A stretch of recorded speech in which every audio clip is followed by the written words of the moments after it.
Hello student, welcome to my channel. আজি আমি ইতিহাস খণ্ডৰ চেপ্টাৰ নাম্বাৰ 5 পঞ্চম অধ্যায় এইটো ভিডিঅ'ত আলোচনা কৰিম। সো তোমালোকৰ কিতাপ আৰু কলম উলিয়াই লোৱা আৰু মই দেখাই দিয়া মতে তোমালোকৰ কিতাপত চিন্তি লোৱা। সো তোমালোকৰ 2025 বৰ্ষৰ মেট্ৰিক পৰীক্ষাত এইটো চেপ্টাৰৰ পৰা কোনকেইটা কোৱেশ্চন আহিব আজি এইটো ভিডিঅ'ত তোমালোকক দেখুৱাই দিম। সো তোমালোকে পঞ্চম অধ্যায় বাহিৰ কৰি লোৱা। ভাৰত আৰু উত্তৰ পূৰ্বাঞ্চলৰ সাংস্কৃতিক ঐতিহ্য এই চেপ্টাৰটো তোমালোকে বাহিৰ কৰি লোৱা। সো তোমালোকৰ এইটো চেপ্টাৰৰ পৰা 2025 বৰ্ষৰ মেট্ৰিক পৰীক্ষাত তোমালোকৰ 8 মাৰ্ক থাকিব, 3 মাৰ্ক তিনিটা MCQ থাকিব 1 মাৰ্কৰ, তাৰ পিছত তোমালোকৰ 5 মাৰ্কৰ এটা কোৱেশ্চনছ থাকিব। টোটাল এইটো চেপ্টাৰৰ পৰা তোমালোকৰ 2025 বৰ্ষৰ মেট্ৰিক পৰীক্ষাত 8 মাৰ্কছ থাকিব। সো আজি আমি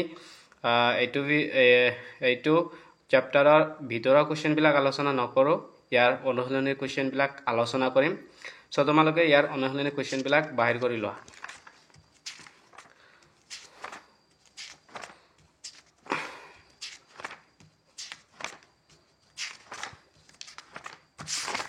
সো তোমালোকে অনুশীলনী কোৱেশ্চন বাহিৰ কৰি লোৱা আৰু তোমালোকে ইয়াৰ পৰা কোনকেইটা কোৱেশ্চন পঢ়িবা সেইটো ভিডিঅ'ত দেখাই দি আছো।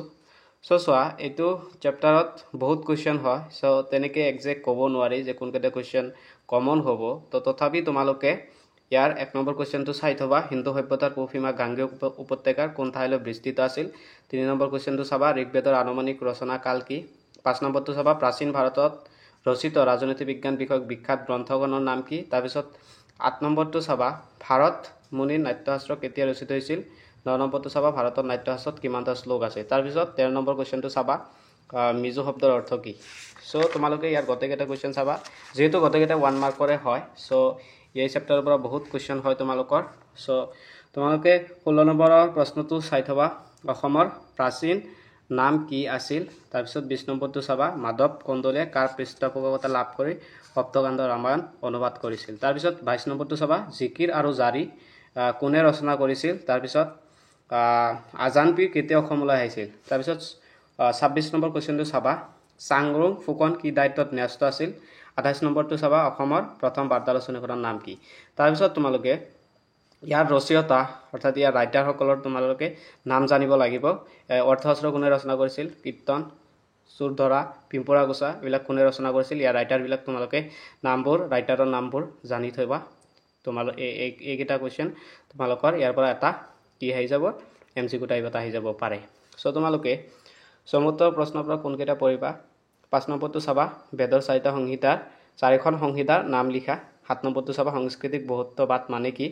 তাৰপিছত 13 নম্বৰ কুৱেশ্চনটো চাবা, হস্তি বিদ্যানৱ গ্ৰন্থখনৰ চিত্ৰকৰ দুগৰাকীৰ নাম লিখা।